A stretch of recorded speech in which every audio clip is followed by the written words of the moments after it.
Also visiting storm victims today, going to Georgia. Later this week, former President Donald Trump returns to the site where he was nearly shot on the campaign trail.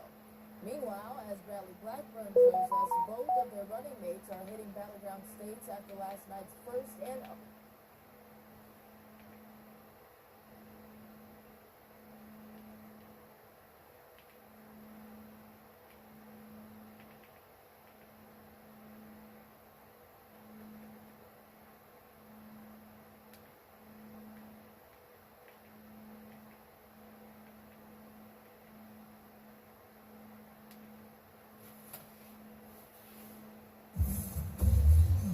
Welcome back to the Hardware News Recap of the Week. There's a lot of rumors this week to cover, but also a good amount of actual just hardware, physical hardware news. First of all, on the rumor side, the 5090 and 5080 get some rumored specifications. The 9950 XOD and 9900 XOD are reportedly going to use both CCDs with V-cache rather than just one, which might solve some of the sort of scheduling and special setup considerations that have existed in the past, like for the 7950 XOD. On the news side, Intel is once again addressing its issues with 13th and 14th gen stability with, it's definitely the fixed one this time, microcode. So we'll be talking about that, some of the changes that they're talking about there. 4090 prices going up in Germany, and Valve experimenting with ARM64. Let's get started. Before that, this video is brought to you by Liam Lee and the O11D Evo RGB case. The O11D Evo RGB is an updated entry to the famed O11 lineup, retaining heavy support for fan mounts, drive mount locations, and flexibility on component mounting, such as two options for the power supply. The O11D Evo RGB's dual chamber approach aims to maximize cable storage on the backside to streamline cable management, coupling this with a unique vertical GPU mount to showcase the most expensive part in most systems. Learn more at the link in the description below. First, really quick update on the GM side. So we posted our Fab Tour documentary. Like I said in the news episode last week, you can check that out for more detail on some of the nuance of this. But despite the issues that we still have with Intel's 13th and 14th gen handling and how I think they're kind of acting in bad faith in a lot of the communications for that, we have a whole separate video on that. The Fab is a separate thing. We filmed it a year ago, finally got it all put together. It's live on the channel. Check it out if you haven't seen it. And so far the reception's been really positive, so thank you all for checking it out, giving it a shot, because it's a fun format for us. I really like doing factory tours because I learn a lot from them. Those are environments where we normally get to talk to people who truly are experts in things that, at least for me on the team, I personally have no idea about before walking through the door. So they're really fun videos to do because our format is basically put a mic on me, a mic on the expert, if there's multiple, great, and basically just ask them questions and learn from them while we walk around the place, and it worked out really well. So if you want to learn about fabrication and wafer production, check that video out, and I'm happy with how it came out. So really glad to be done with that video. It was over a year in the making for that one. But anyway, with that, we launched this shirt. If you want to pre-order it, it's on the store on store.gamersnexus.net, or if you just want to buy one that's in stock, we have the Cyberskeleton V2 shirt that is in stock and shipping. There's not many of them left. Some of the sizes I think are out of stock already, but those are in the store. And this one's up for pre-order, which we do because we collect sort of the quantity we need to order if it's going to be a special production line. So this is a foil skeleton style shirt, and it uses the factory components from different factories we've toured over the years. The intent of the shirt is to help fund our factory tour series, our documentaries we produce, because they are massive efforts. Very expensive for us to do. We cover all of our own travel for that stuff, and I really just do it because they're important and fun videos. We launch these things to try and help pay for them. So if you want to support that video directly, then buying a shirt like this will help show that support. And honestly, if you can't afford it or you don't need a shirt, that's totally fine with me. Even just watching parts of the video would be enough to make me happy. So as for the shirt, it's got some FOUPs on it. So the front opening unified pods that you saw up on the ceiling in the Fab Tour. I love put the those quick on the shirt, the release design as part of tabs. the rib cage, and the back's got VRM components on it. So check that out on store.gamersnexus.net, or just check out the video, Release. and let's get into the first story. All right, first up, rumors of the 5090 and 5080 cards again, but now it's starting to get a little more concrete. So noted hardware leaker Top 7 Kimmy recently shared some supposed leaks for the upcoming RTX 50 series cards. These are just rumors at this point. They're not yet verified. We're going to talk about them anyway, just because stuff's starting to firm up, and then We can look back and see how accurate they were later. So, starting with the 5090, NVIDIA's anticipated flagship consumer card will reportedly be a 600-watt GPU. We're going to come back to that number, which will use a 512-bit memory bus and 32 gigabytes of GDDR7 memory. It supposedly uses the GB202-300A1 GPU and features 21,760 FP32 cores.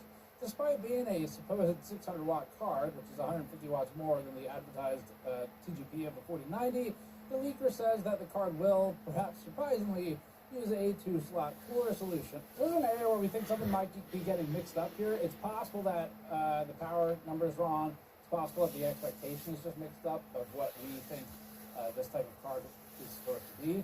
Or it's possible the rumor is mixed up with something. Only because 2 slots seems impossibly small for 600 watts.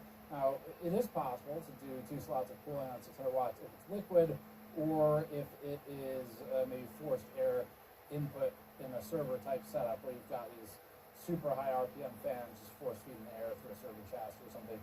Now, maybe NVIDIA has some insane marvel of cooling engineering. That would certainly be exciting to cover, and we'd be happy to cover it.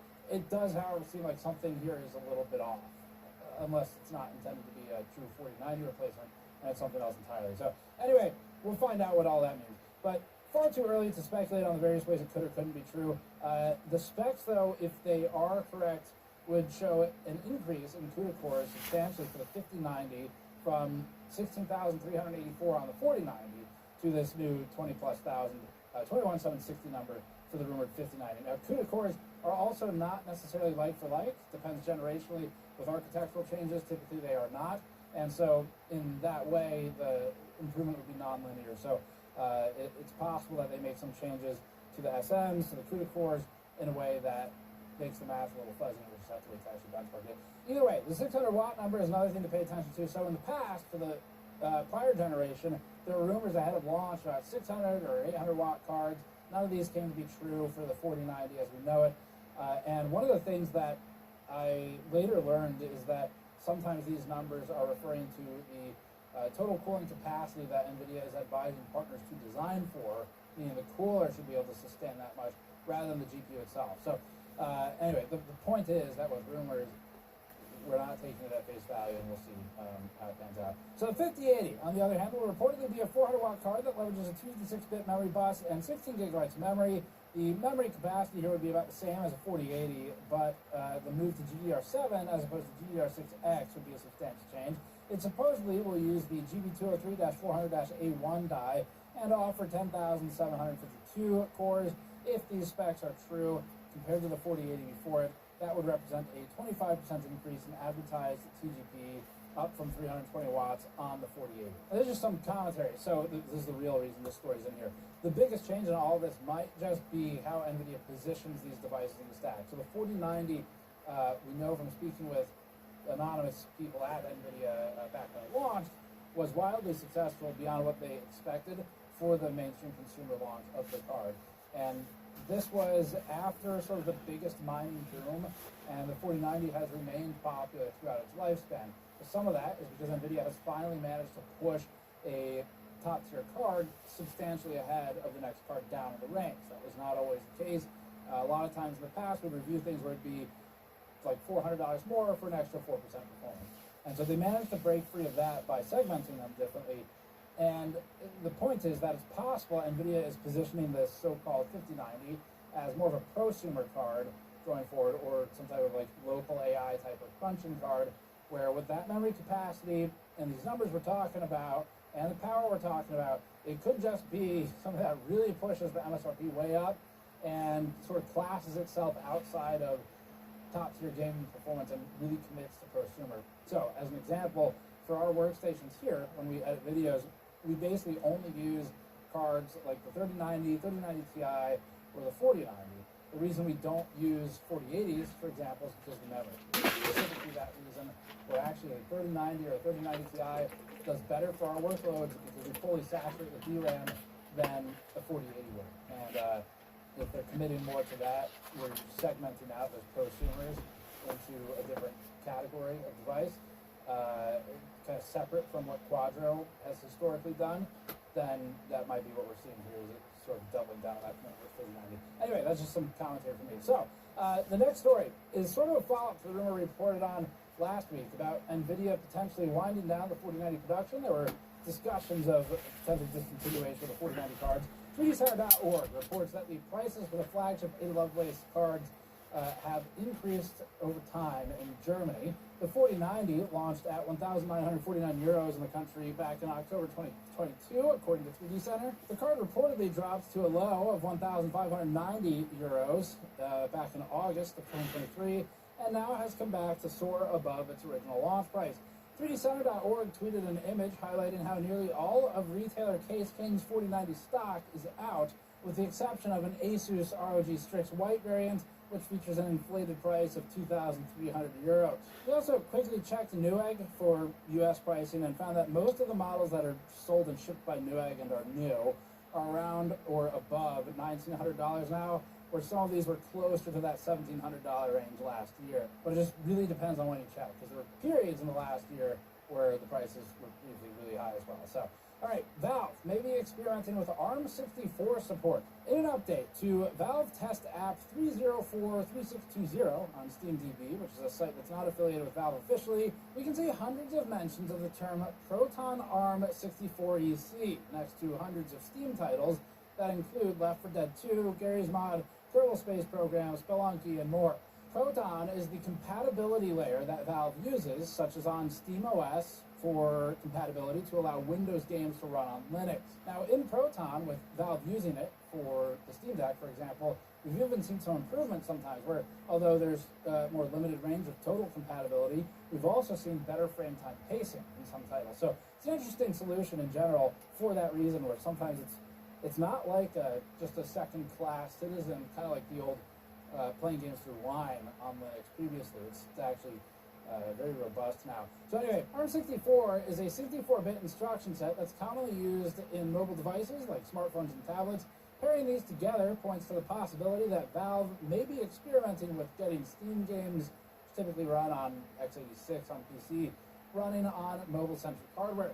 If Valve is successful here, it could point to the possibility of users playing Steam games on a growing pool of non-x86 devices. It could also open the door for Valve to make another portable gaming console beyond the Steam Deck, maybe something a little bit different in its execution. Up next, John Petty Research, or JPR, has released its latest report of market share distribution and its report on AIB, or add-in board and add-in card devices in the market. So, total AIB shipments, JPR says, have increased 9% in quarter 2 versus quarter 1, where typically the second quarter is flat or down as compared to the first. The interesting point, though, is going to be on Intel, which we'll get to in a second. So JPR stated this, quote, "The add-in board market continues to surprise and astonish market watchers who've been predicting its doom for decades." Okay? With one little dip in Q1, seasonally normal, we've seen 4 quarters of growth, end quote. Shipments were also up 48% year over year, according to JPR, which is huge percentage-wise, but is also more of a recovery to the levels reported in quarter 1 of 2019 and 2020. There was, of course, a large overall surge from the second half of 2020 through early 2022, and then a subsequent crash from then through 2023. Between this and the high attach rate, it's looking like things are getting back to normal, whatever that means at this point, for the PC market.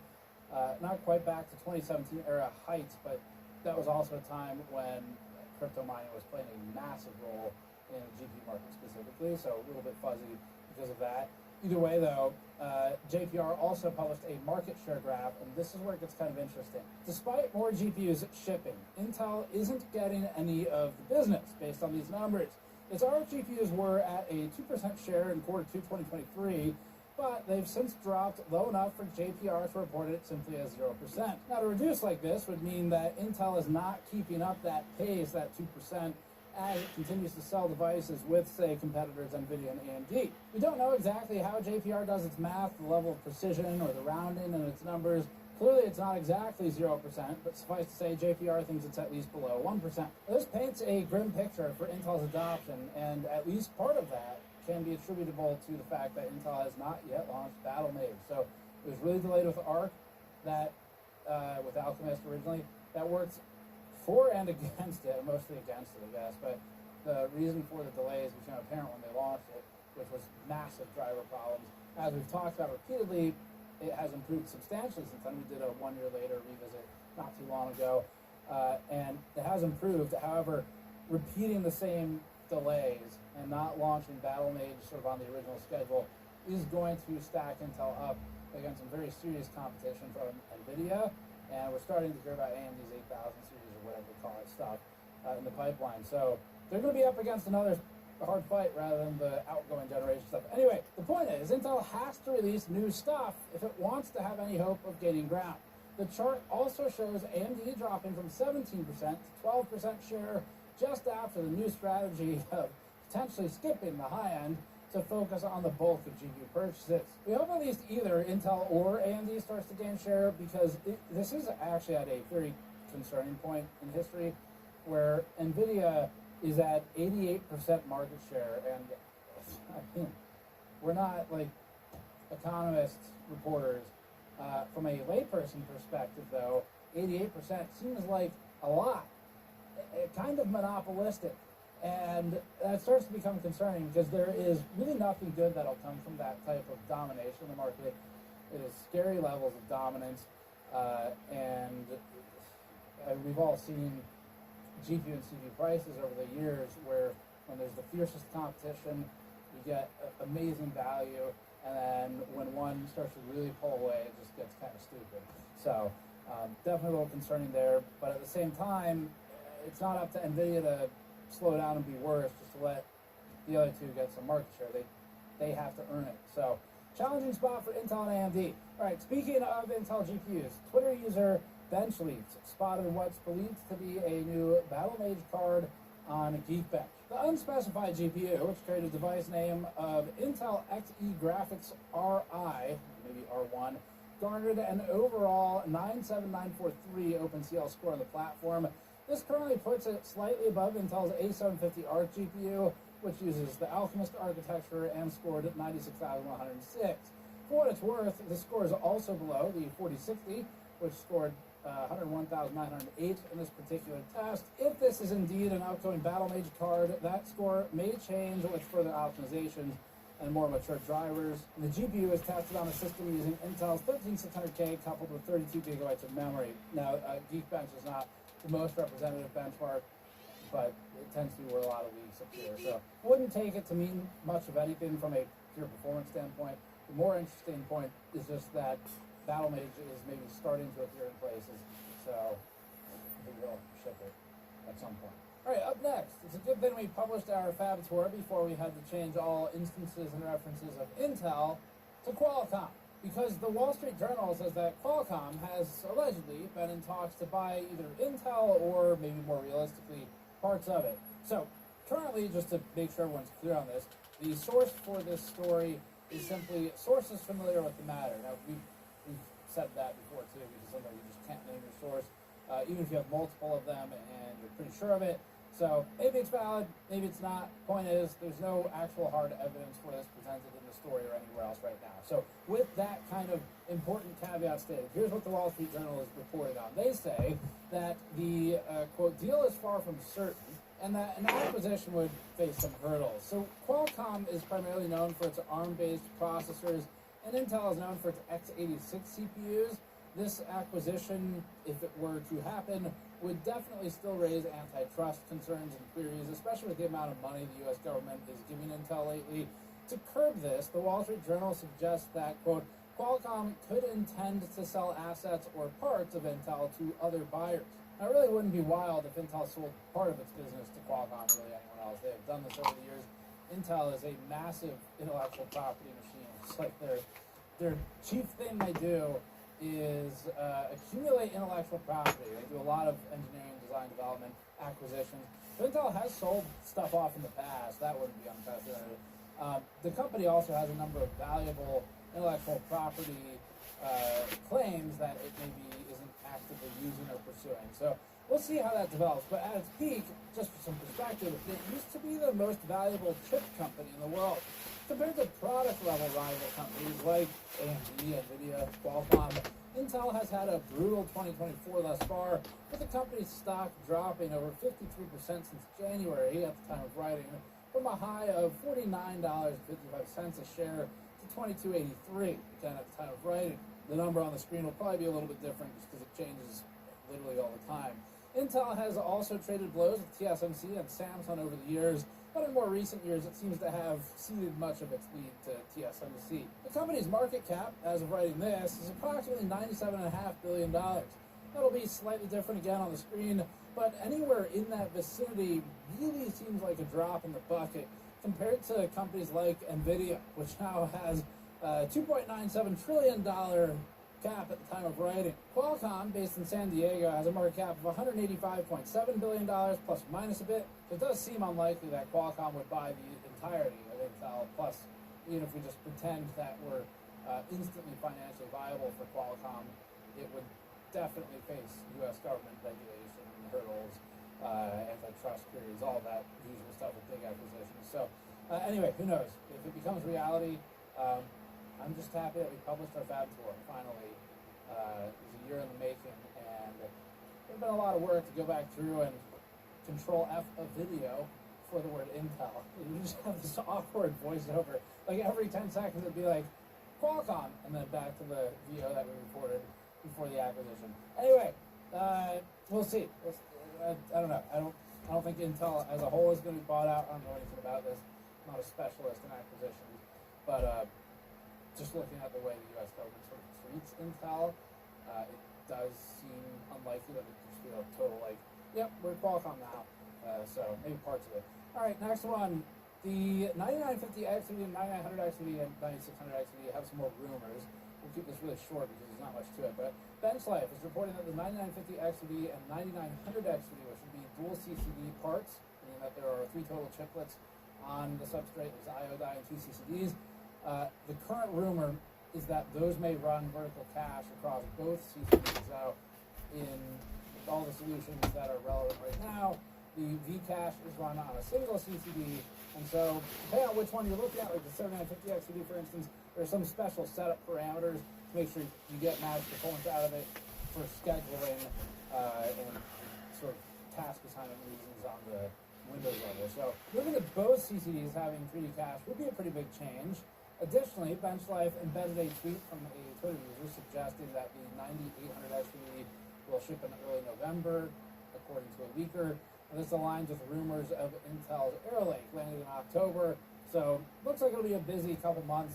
The Arrow Lake rumors have really been ramping up lately. I think a week or two ago, the newest reported launch date was October 24th. It's been moving around by a week, but looks like it's going to be in that range. So we'll be busy in the next month or so. Next one, we have a mix of leaks and rumors around AMD Zen 5-based APUs, codenamed Strix Halo, and the Z2 Extreme also in this roundup of leaks, presumably for the next ROG Ally, maybe the ROG Ally 2. We just combined all these into one. Some of these are a little older, some are newer. These upcoming solutions follow the previous generation that had the 8840U in various laptops and handhelds, the Z1 Extreme, and devices like the ROG Ally. As a baseline, the Zen 5 solutions that actually exist or are otherwise confirmed are codenamed StrixPoint. These are the Ryzen AI 9 HX375, HX370, H365, as listed on AMD's official website. The currently highest end HX375 has 12 cores, split into 2 clusters, 4 normal Zen 5 cores in one, 8 Zen 5C cores in the other. For graphics, it's got 16 RDNA 3.5 CUs, or compute units, which AMD dubs the Radeon 890M. Finally, there's an NPU, a neural processing unit, with a listed 55 TOPS of performance for AI tasks.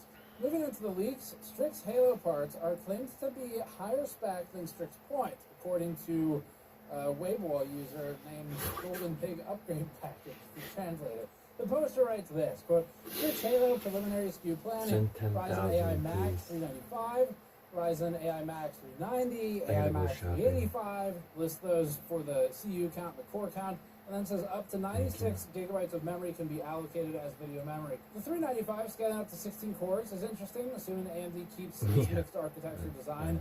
The note about maximum memory allocation has implications for running larger generative AI models locally than is typically expected. Even if the actual performance is slower than something like a 4090, it may be acceptable for some workloads where you care more about being able to use more complex models without sprinting for insanely expensive or more fixed location, like non-moving workstation desktop GPU.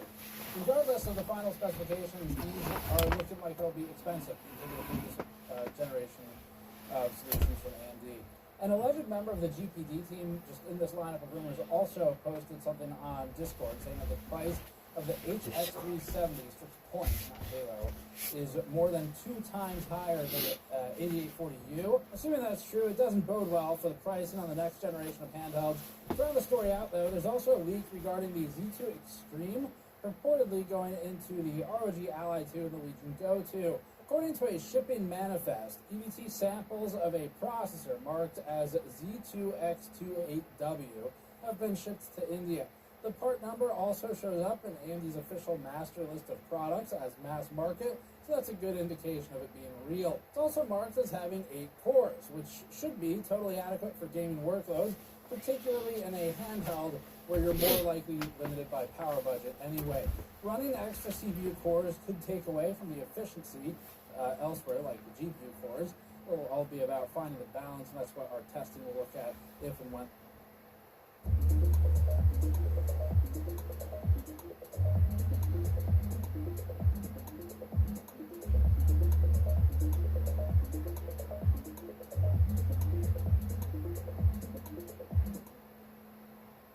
Aspen Dental offers 20% off treatment plans for everyone. Book today.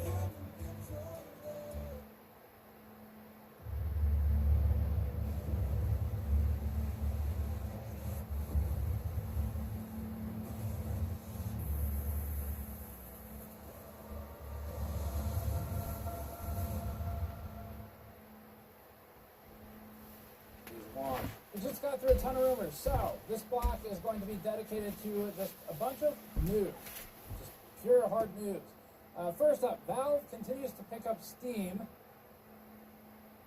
with the digital platform reaching a new concurrent player peak that amounts to over 38 million users. Specifically, Steam reached 38,348,144 concurrent users, which surpasses the platform's all-time high of 37.2 million. That was established just last month.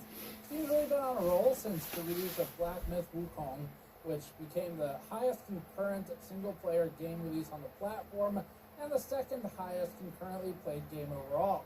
Multiplayer games like Counter-Strike 2, Dota 2, and PUBG bolster those numbers, and Steam overall has continued to grow, especially with Ubisoft now coming crawling back to it with its own games. Next, Meta has officially unveiled its Meta Quest 3S. Its biggest selling point is the price.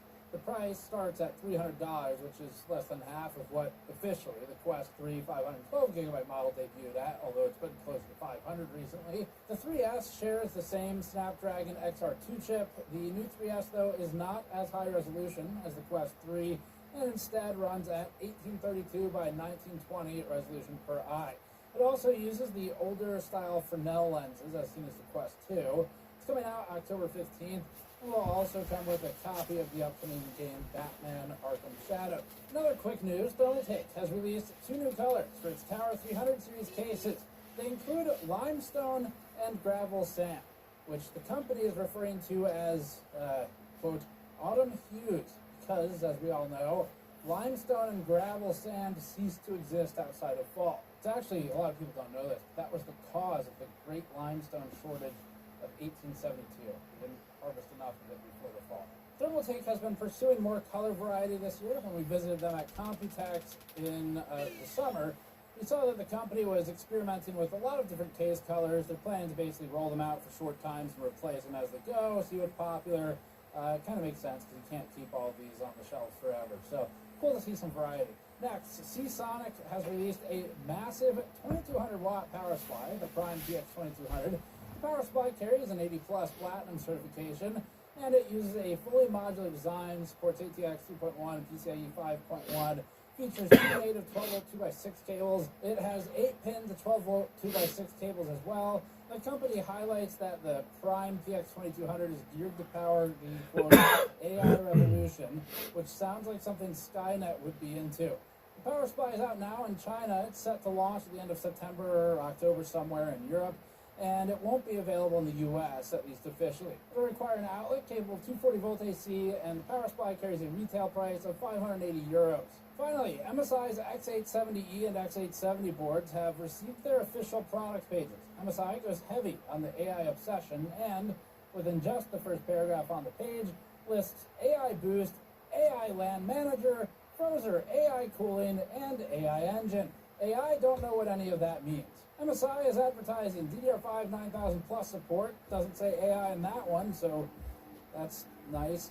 And that's on the X870E Godlike. The Godlike is shown with a lot of heat sinks and plates in case you want to go into battle or something. Lower down the page, MSI shows the X870E Godlike in more detail, noting 24 110 amp power stages with a +2+1 VRM setup. The MPG board is its X870E Carbon Wi-Fi running 18x110 and a lot fewer metal appendages all over the board. They also announced the yellow and black Tomahawk X870 and the silver and black X870 Key Wi-Fi. Alright, finally, Intel has posted yet another blog post relating to its ongoing 13th and 14th gen CPU stability issues. We're reopening our testing on the CPUs now that Intel's saying this is definitely it this time. For the microcode. So now that it's gotten a little more mature, we're going to be rerunning all the testing for Intel CPUs, and in the very least, it'll all be done for Arrow Lake, which is rumored to be next month. And hopefully we get something out sooner, talking about some of the microcode changes. Until then, though, let's just take a look at what Intel wrote to set a baseline for expectations. So, Intel wrote this, quote, Intel has localized the VMIN shift instability issue to a clock-free circuit within the IA core, which is particularly vulnerable to reliability aging under elevated voltage and temperature. Intel has observed these conditions can lead to a duty cycle shift of the clocks and observed system instability. Intel has identified 4 operating scenarios that can lead to VMIN shift in affected processors. They list them. We'll give you the short version, but they say motherboard power delivery, ETVB microcode algorithm, microcode SVID algorithm requesting high voltages, microcode and BIOS code requesting elevated core voltages, and then they've got their mitigations for each of these listed. So Intel stated that the microcode 0x12B will be shipping next. That follows the prior 0125 update. Intel claims that there is no performance impact to the dollar. Intel also curiously claims that Intel 13th and 14th gen mobile processors are unaffected by VMIN shift instability, and that is really curious. Maybe it's a different instability issue, but the amount of emails we've received from you all, specifically about laptops in those generations with stability problems, seems contradictory to the statement. So we actually bought one of those. I spent like almost $6,000 on a laptop from a viewer. It's actually what they paid. It's a really expensive laptop, and the CPU is functionally dead. So it is a CPU level defect we've determined, and anyway, that's a separate thing. Hopefully we can get it. We need it to work well enough that we can test some stuff. That's the only problem we have right now. Otherwise, it's a warranty unit for a different type of video. But anyway, we'll look at that later. So at this time, that's the news from Intel. Regardless of whether this is the end of the road for the updates on this issue, it's probably not. You should still update your microcode. And for those of you who purchase through system integrators or pre-built, you should check with them if they have a custom board, such as the Corsair One i500, which has a sort of variant of the MSI board that's in it, to make sure you install the microcode updates for that as well, because this is going to be stuff that you need to try and preserve the CPUs. Now, Intel, in the past, for this issue specifically, for these CPUs, has stated recently that these updates will not fix or remedy existing instability issues, and that it will only help going forward. So you should still go through RMA channels if you're experiencing any instability issues at all. It's a mixed bag. We've gotten a good amount of emails from people who say they had a great RMA experience. We've also gotten a lot of emails from people saying they've had a terrible RMA experience. So still reading through those and sort of filtering everything. It's a big story. It's very difficult to get a grasp on. But either way, we're going to be retesting all this in due time, especially for the Arrow Lake launch or the XCD launch or whatever hits next. We should have some new numbers for you all with the new microcode. Time on some comparisons, A/B, let you know what has changed. So that's it for this one. Thanks for watching. As always, go to the store to grab one of these shirts and to support our factory documentary and educational series directly. It's got some really cool interviews and 3D animations in there as well. So thank you all for trying out the video. Hopefully you like it, and it's a fun format to learn some stuff. So that's it. We'll see you all next time.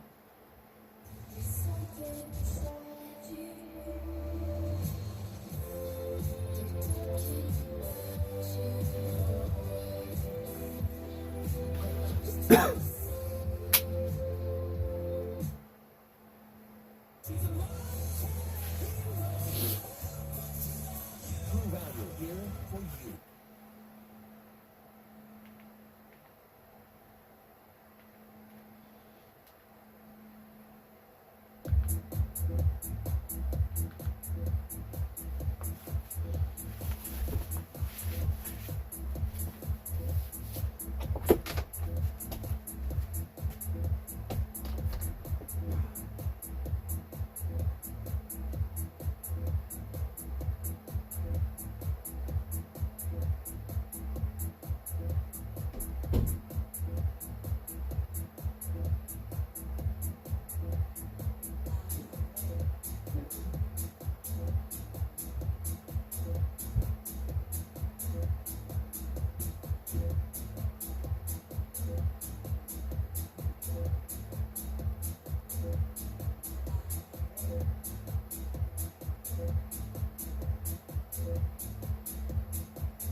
The nights can help.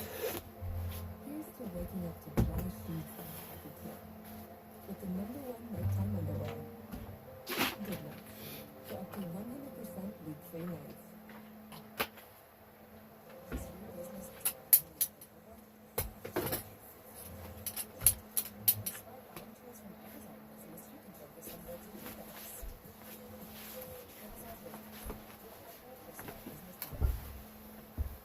Hey guys, what's going on? It's FMCD. We're out here at the Sony booth out here at CEDIA 2025. Actually already just checked it out. It's really incredible. You guys are gonna be really floored about what's going on in the performance in here. Sony C-LED wall, Wisdom performance, and then Wisdom audio. We also have the Cloud Escape, obviously doing the movie player. But really excited to show you guys what's going on in there. Stick around right at the intro.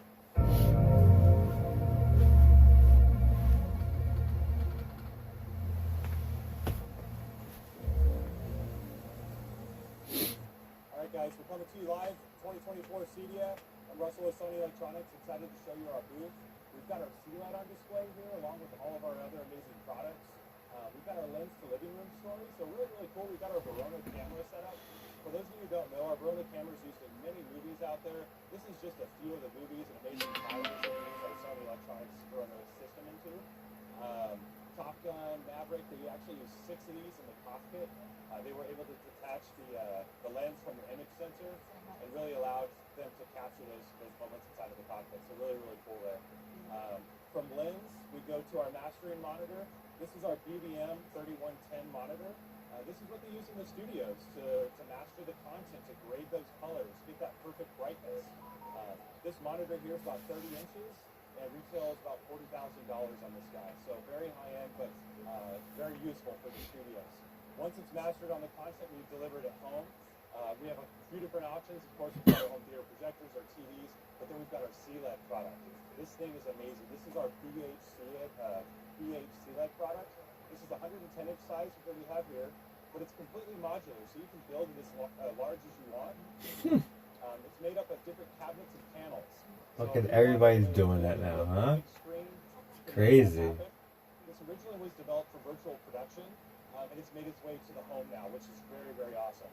The VH series is about 1,700 nits of brightness, so we're hitting those awesome peak levels of brightness with the peak period. Very good in lobbies, light commercial, and high brightness areas. I want to show you guys the CH series though, so we're going to check out a full demo here in just a sec. Okay, so we're here at CEDIA. We've got a killer demo here set up with Wisdom audio. This room is absolutely incredible. We've got our C-LED along with a complete audio system from Wisdom Audio. This whole package is sitting in the 6 figures in terms of price point, but it's definitely not one of this here at the show.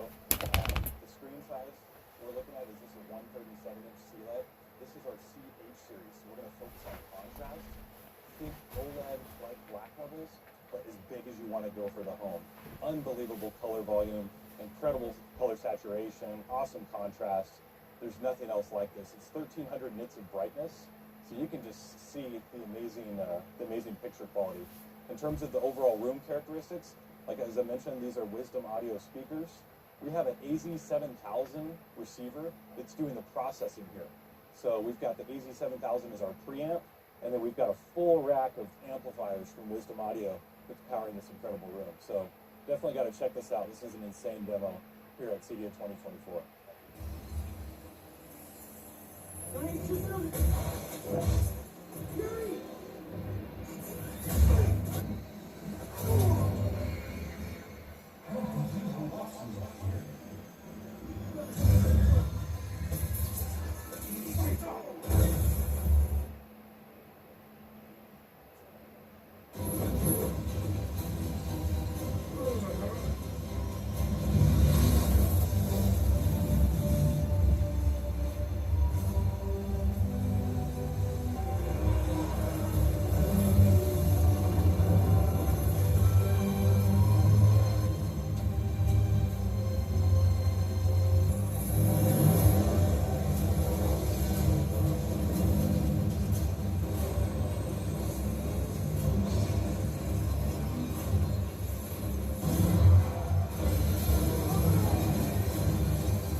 wrap it up from CEDIA 2025, the Sony booth. This is the CLED wall. You guys don't understand how good that freaking demo was. Like, the picture quality was just insane. So if you guys want something like that, you guys know where to go. You guys can go to gridhifi.com. You guys can also go to gridhometheater.com. You guys can get something like this done for your professional system. Future's here, guys. Really excited about this stuff. Like, share, and subscribe. See you next time.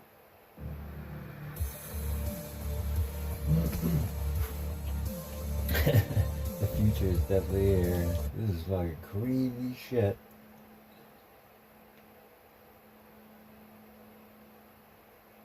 This is my Zotac. Open your world to fresh possibilities with Pacific Foods. More bold, bright flavors. More craveable creaminess. More soup seasoned to savor. Pacific Foods, fresh from the pantry.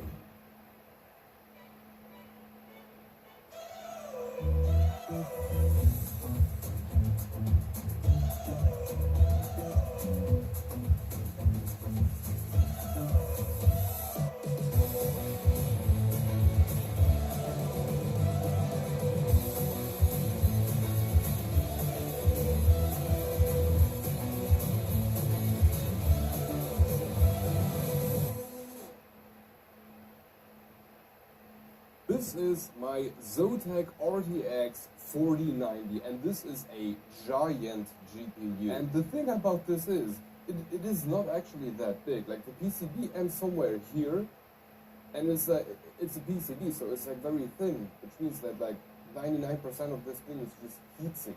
It's just one enormous heatsink. And this is the AlphaCool Core GeForce RTX 4090 AMP with, because AMP, this is the AMP GPU with backplate.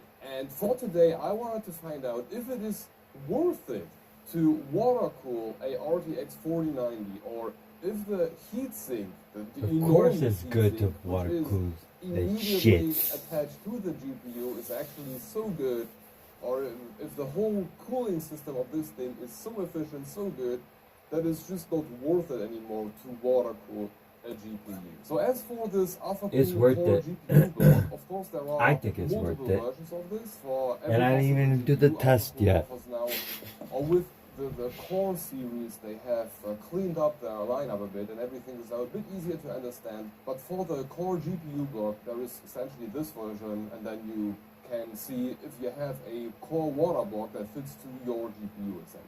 And I guess they have multiple versions, with each one having the screw position slightly differently, so that you have more GPUs that can be used for this. I guess let's open this box, see what's inside, and then let's water cool the GPU and see if the whole thing was worth it, or if I just wasted a whole ton of money. So, what do we get in the box? We have a manual. Ooh. Oh fuck, this is heavy. This is like really, really heavy. That was pretty easy. This is pretty easy, but they still got that that connector for the RGB. Like, I guess there is an RGB. I can even see there's an RGB strip in there. You can even see it yourself. Proprietary. I don't like proprietary, but the block itself looks quite nice. I'm gonna give him that. With an AlphaCool over here. I'm not sure if I like the in and out. I mean, yeah, sure, idiot proof, but it will now say in and out all the time. I'm not so sure about this. And you got the GeForce RTX, and the back is pretty. Oh, this is going to bother me. Okay, this is going to bother me. Look at this logo here, this little sticker that they put in there, and then look at this line here. Do you see how the logo is off? Like that. That's that's going to bother me forever. It's like the stickers on fans that are not straight. It's just it's just annoying. Oh, how cool is that? Okay, so in the box of goodies here, or the box of installation material, we got some thermal pads, 3mm for backplate. We got some additional thermal pads, which are for, I guess, the other side. No, also for backplate, the 1mm ones. But hey, at least they are pre-cut. And then we got the adapter from proprietary back to, from the like proprietary thingy back to 3-pin RGB, because this couldn't be like mounted immediately there, because that makes freaking sense. But the thing that makes me happy is this little bracket here, because we can replace the original one, which is just absolutely unnecessary. We have like a 3-slot card here, and we can make it a 2-slot card because, well, the GPU isn't as thick anymore and it doesn't need 3 slots. And then we of course got the manual, and AlphaGo never had a reputation of making bad manuals. Everything seems thoroughly well explained, and with that, everything is ready. I guess now it's time to water cool this behemoth here and make it way, way, way, way smaller, because this is just ridiculously big. But oh, I hope the water block is better than the original cooler. I really hope that. So let's get started. Let's first disassemble the card and then get to water cooling it. Okay, so I guess we first need to remove these 6 here. Then we need to remove this retention bracket where you have the GPU on the other side, and just basically keep the cooler on the chip. And I guess once I remove this one, the other side will just come off. Yeah, and don't do one side completely, do it in the cross pattern. You don't want to use too much force. Oh yeah, and this part here is usually spring-loaded, so don't be like shocked when it comes flying off. There we go. Oh. I didn't see that. We got another few screws here. Oh, that was way easier than I expected.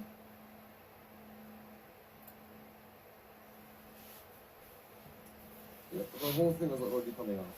Look, wow, that was really easy. So at this point we need to somehow fill out the connectors for basically the fans and the RGB and everything. But now where the card is already coming apart, that's usually not the hardest thing. So just rip them out.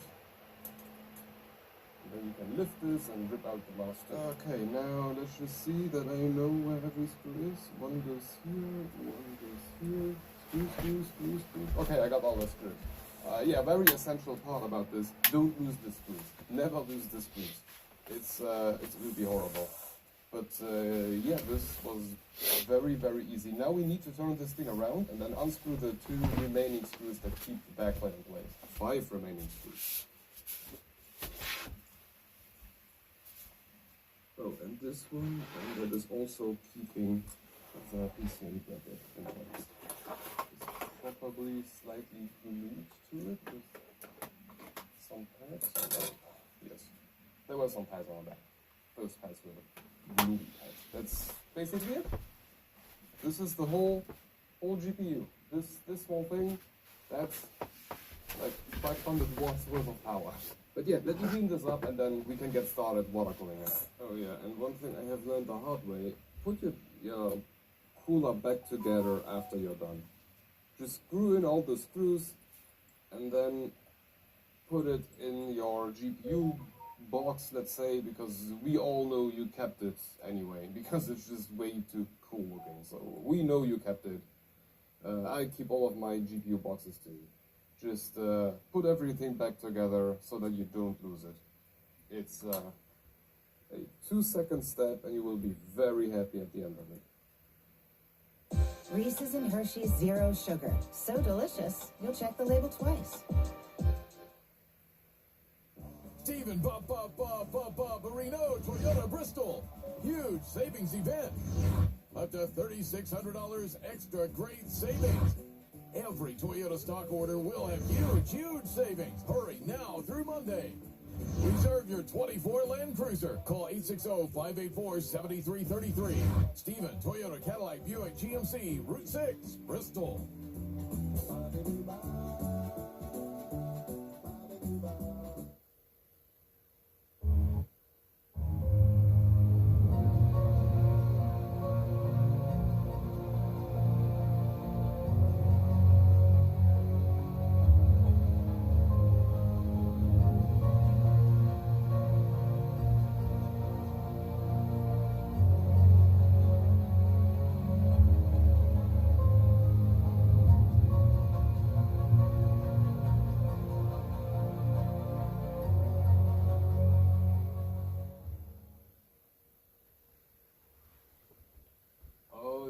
Look at this shiny little thing. This tiny little portion can eat up like 500 watts. It's incredible to me how small this is. You can see myself. Hey, you can see me. Hi. Anyway, this is a bare bones 4090 amp from Zotac. Impressive. Impressive to say the least, but now we can get to this puppy here and start water cooling this thing. So let's put this aside, and then first things first, I need to take this thing apart again. Oh yeah, and AlphaCool does include a screwdriver, but yeah, mine is better. So I will just keep using mine. I love this plate. It's like matte black. It's a beautiful backplate. God, there's a lot of metal there. Oh, cool.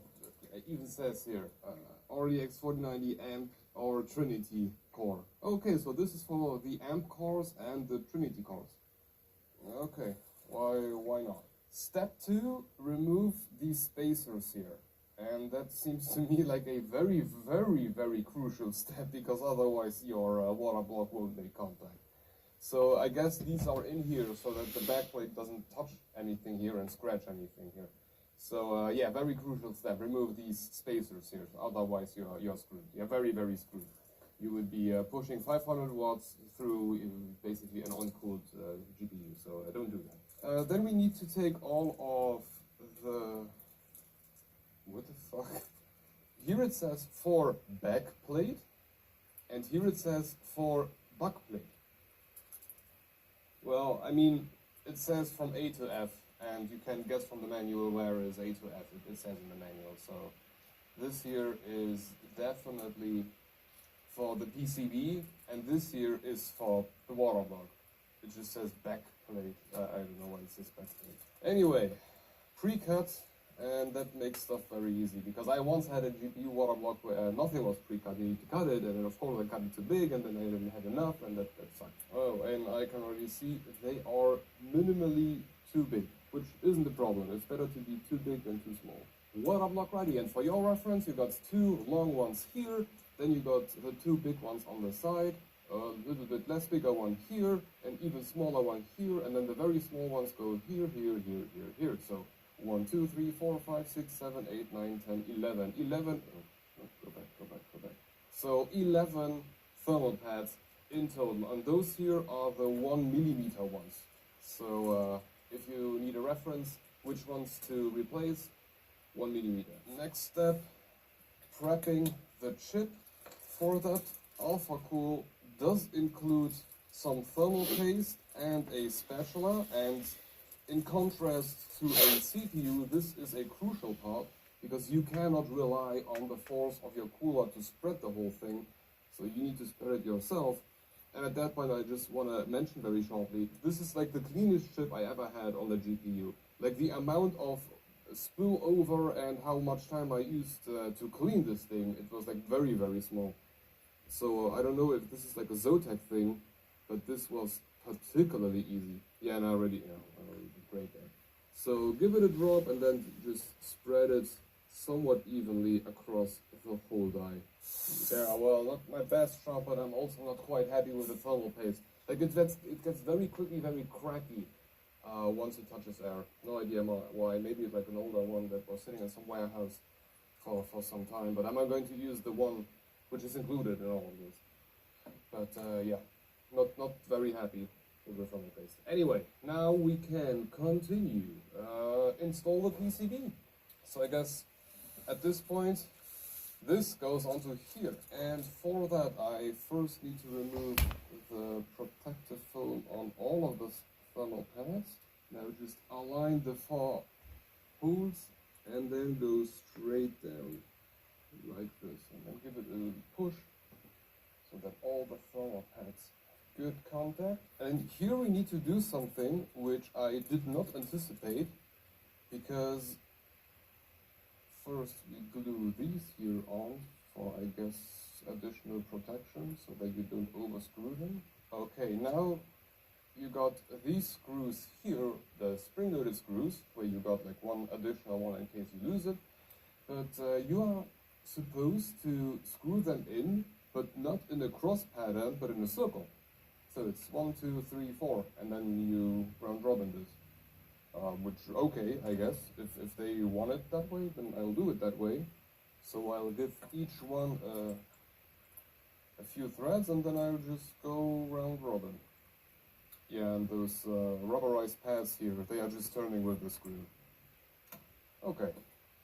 And you got a spare one in case you lose one. So for the backplate, we are going to install the thermal pad straight on the PCB and then install the backplate on top of that. And we got even more thermal pads for that part. And those here are the 3mm ones, and they are now here labeled L to Q, but I guess that can vary by your specific GPU.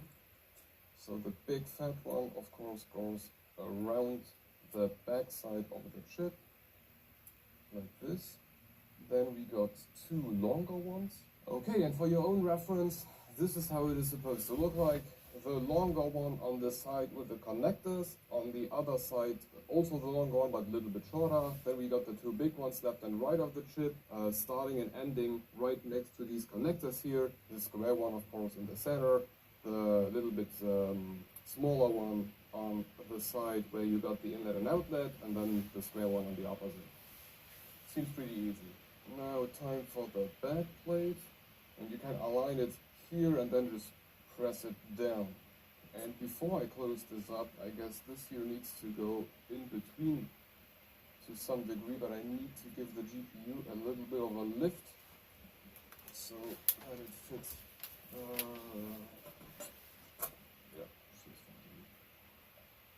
because this screw goes and this one goes through the backplate like this. And now we can install the long screws.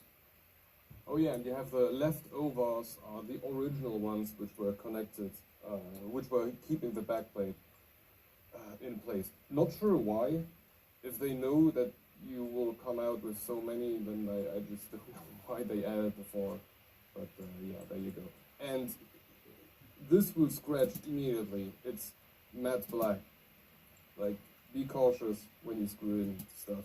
Whew. There we go, and that was installing a water block on top of a Zotac RTX 4090N. Way quicker than I expected. Like, it has been some time since I last water cooled the GPU, and I guess stuff has gotten easier, or I have gotten more competent. You can guess what it was, but fairly easy. Takes like what, 20-30 minutes if you don't need to do it in front of a camera. But here we are, and God, this thing is it is beautiful. Like AlphaCool's new lineup, that whole core thing does streamline the design a bit. It looks very industrial to me. The nice looking backplate, the inlet and outlet, everything looks quite nice. And now where I see it, let's just close the other side. Otherwise, it will just come screwing out. I'm not done here, because at the very beginning of this video, I asked if this is even worth it, or if the proximity of that enormous heatsink is so efficient that water cooling doesn't really make a lot of sense anymore with GPUs. And for that, or to get a response to that question, I got this here. Because of course I benchmarked the performance of this one right before this video. So let's install this and see if all of this even made sense in the first place. How has this thing gotten even heavier? How is this even possible? But we somehow need to get water in there, which is why I've also prepared this monster radiator from AlphaCool, a 361, connected to these quick connectors here, which are actually for a whole other video, and we'll talk about that in a few days, but for today I'm just going to quickly use them. And yeah, water in, pump is in the bottom, a little reservoir on top, which I probably need to fill a little bit more once the GPU is full.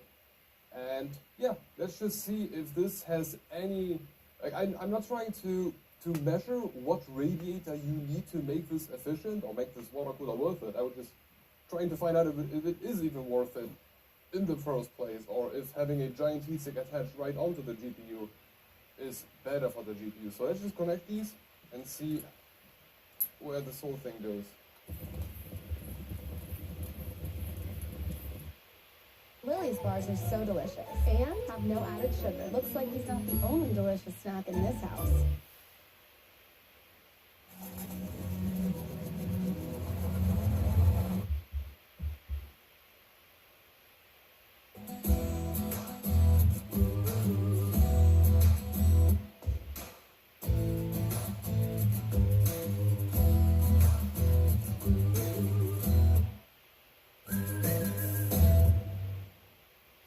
Here at South Mountain Creamery, we connect the community to the farm.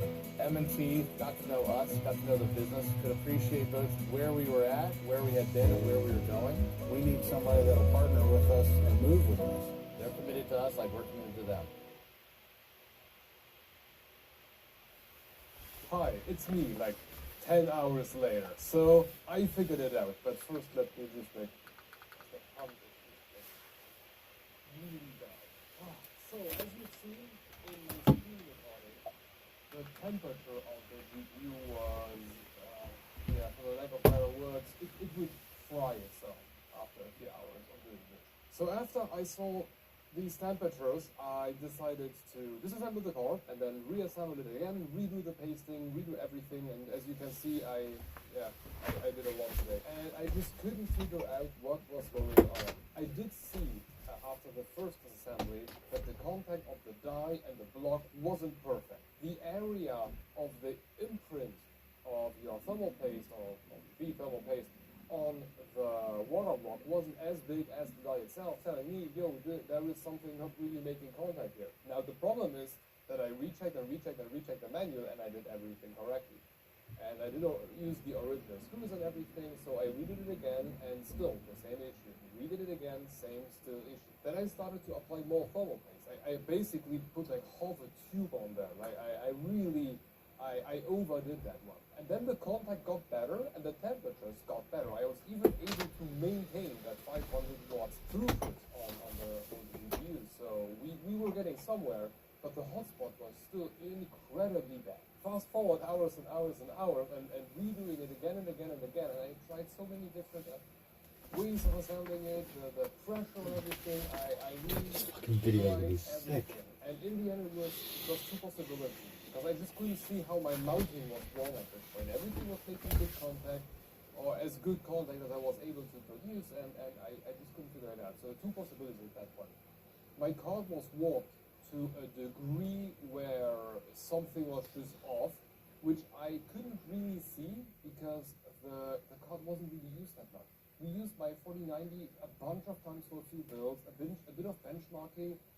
Yeah, sure, I heated it up a few times, but it's not like it was running in my personal PC for the last 6 months. Like, it was barely used at all. And the other possibility was that the alpha core block was smoked, basically. So it just didn't make full contact. Now, I don't want to point fingers at alpha core at this point, because I don't know. I have nothing which is straight enough to measure that. However, I came up with an idea, because the backside, or the original GPU, the whole heatsink was kept in place using this bracket. I just really hope that I have good visuals of this. This bracket here, this retention bracket, and this retention bracket, it has counterparts on the inside. So it's not like just like how you would imagine a backplate of a CPU water block, you know, or whatever backplate of a Intel CPU. But going around that thing were like standoffs, and those standoffs were applying pressure more on the inner side of that whole mounting, so more towards the GPU itself, or the die. And my idea was, what if my GPU needs that counter pressure to make good contact? So what I did is just remove the thermal pad, because essentially this thermal pad here is thicker than that original retention bracket. And instead of using the screws that came supplied with the alpha core block, I just used my retention bracket, the original one. And guess what? The temps are freaking amazing. We got 54 degrees C on the chip, 42 on the memory, and a 65 degrees C, or about 65 degrees C hotspot. And now put that in perspective to the original air temperature, where originally when we were using Thermark at 1080p, the auto function on the fans came down to 70 degrees on the chip, 68 on the memory, and 83 as a hotspot. And then if I manually set the fans to just spin at max, we were looking at 62 on the chip, 58 as memory, and 76 on as a hotspot. And now just compare those values here. The P12 Maxes with that Monster 360 red, that cooling, we are looking at, what, 16 degrees C from the original value, and still 8 degrees C difference, same 25 degrees C room temperature, mind you, but still 8 degrees C, lower temperature using this water block. So yes, as a whole, water cooling is still worth it. Yay, I can continue doing the stuff I like. Then as a good measure, I also lowered the P12s to have them spin at roughly the same, like 13, 14, 1500 RPM that the fans did when the original heatsink or the original cooler was running at auto. And with that, we got 60 degrees C on the chip, 50 on the memory, and 72 as a hotspot. So even if I let these P12s here barely spin, it is still by 2 degrees C colder than if I had the original GPU just blasting at max. And if you compare how all of that sounds, it's a day and night difference.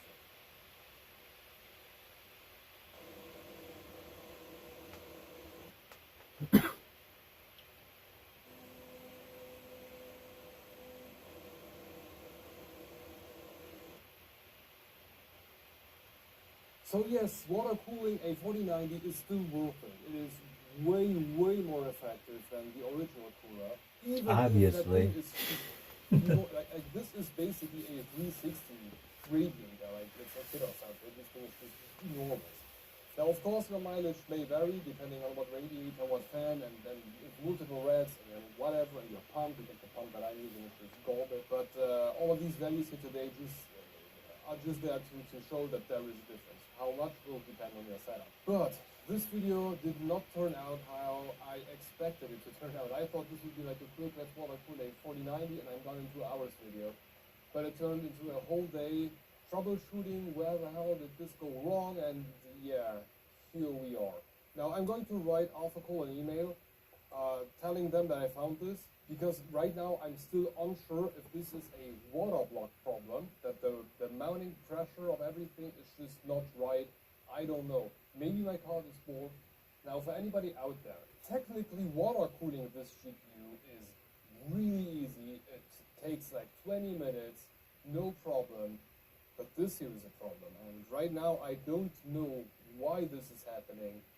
I hope to find out. The problem is though, I just have one of those 4090s. Like I don't have 10 to test this water block on multiple GPUs, and I also don't have multiple water blocks to test on the same GPU. So if AlphaCool decides to send me over more of these water blocks, I can swap them out with the original screws in that case, and then see if the problem persists. If it disappears, then we know, okay, it's this water block. If it doesn't disappear, then yeah, maybe it's the GPU. Who the hell knows at that point? But I will tell AlphaCool about it. So for this vlog, I mean, it's gorgeous.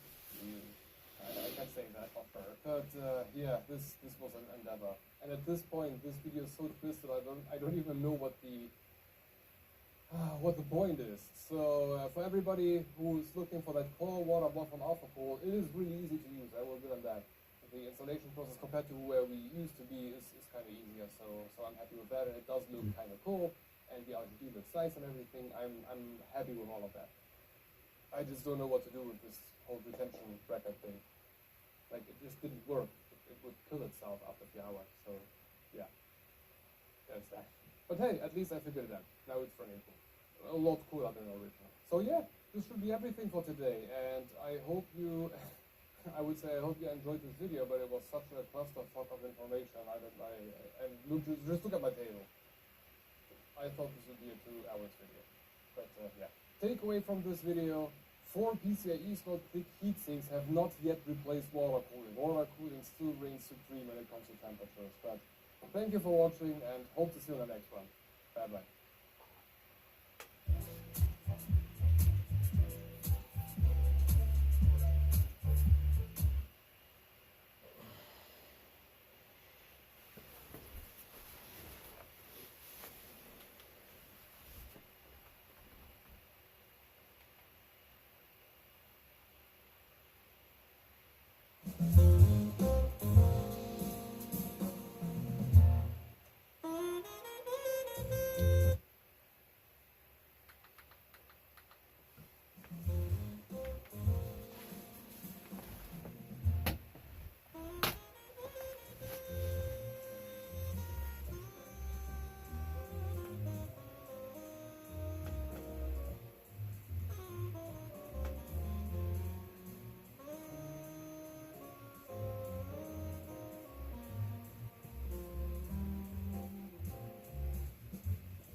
Michael, thank you very much for inviting me into your home a second time in only a matter of months. I was here a couple of months ago, wasn't I? We shot a video, I got to listen to your amazing hi-fi system, and we created a video, and that video was about why hi-fi, really. And I suppose the purpose of that video, and I'll link it up there for anyone who might not have seen it, is just to speak to somebody about why they like hi-fi enough to dedicate their time and their money and to put a system together, especially one at this level. But I think any hi-fi system is interesting in somebody's story.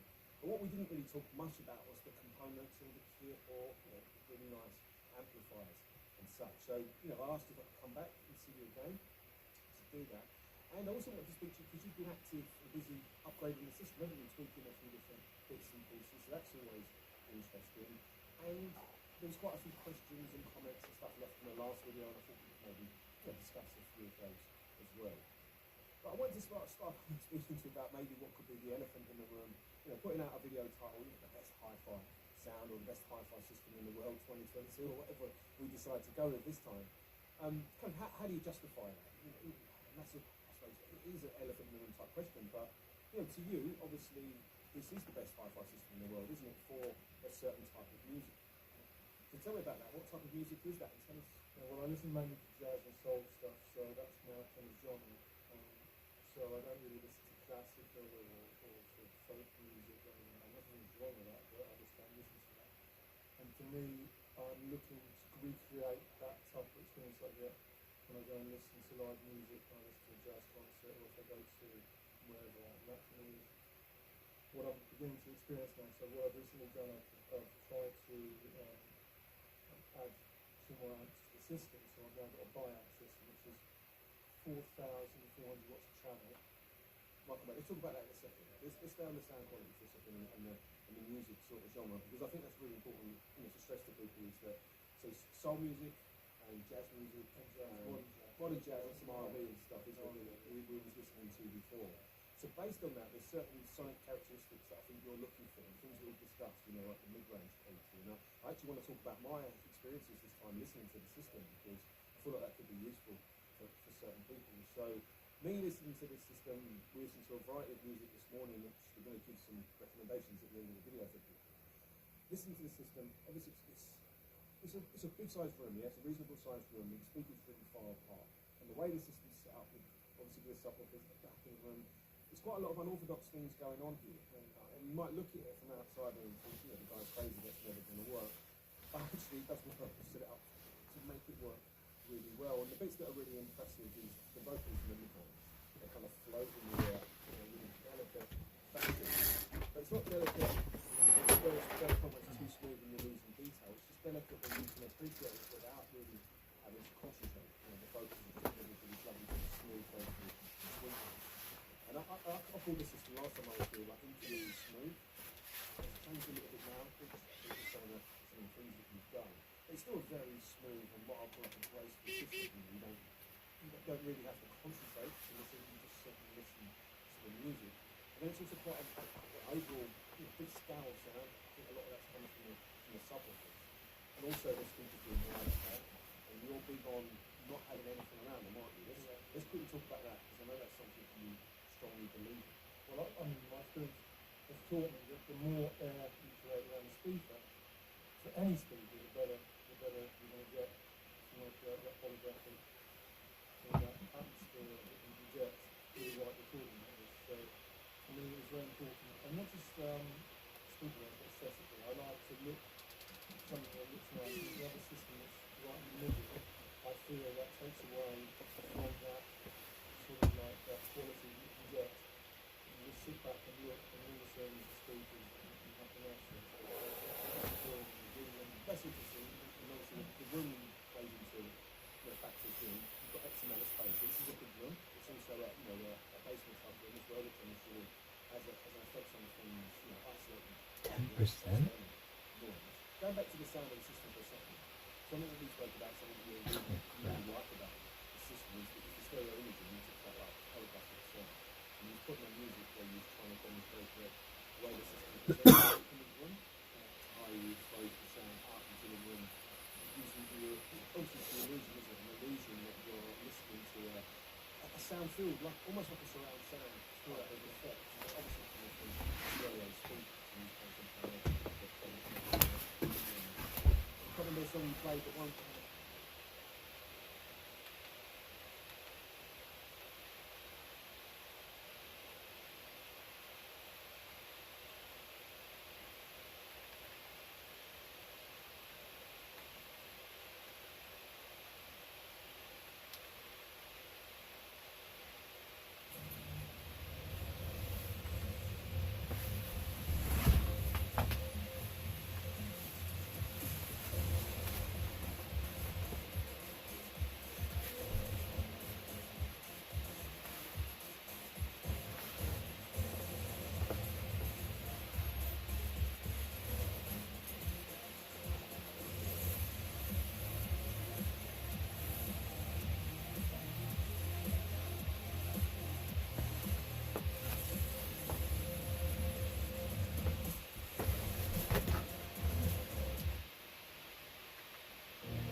休息，让美国人听见第一声。还有，我也都是理解，只要我好成绩比我。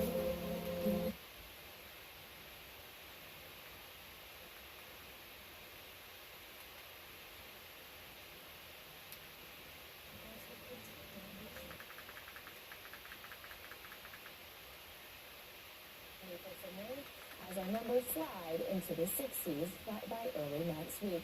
Time now 5:46 on the roads this morning. Here we're going to keep it short and sweet as not much is going on across the board here. A light look outside over in Hartford on 91. Both directions looked good this morning. And your drive times here, New Britain out to the Hartford Tunnel, 5 minutes. Winds are to be 84, interchange through. Back to you. Thank you, Rachel. 5:47 this morning. We're taking a look at the struggles for expecting parents who do not have access to obstetric services. Yeah, the American Hospital Association says 89 labor and delivery units closed across the country between 2015 and 2019. Since then, even more have closed, including one at Wyndham Hospital in Willimantic. Fox 61's Bridget Yurlo reports on the lack of access to maternal care.